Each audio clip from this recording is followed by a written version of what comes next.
เอาเบิ้ลดิเหี้ย เฮ้ยต้อง กูลองเฉย ถามกันดีกว่า ๆเอาละ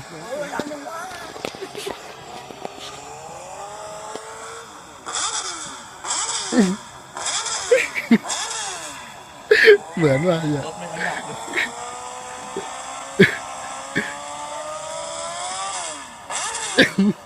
ฟันไม่ออกโป้เลยเกี่ยวฟันเหรอ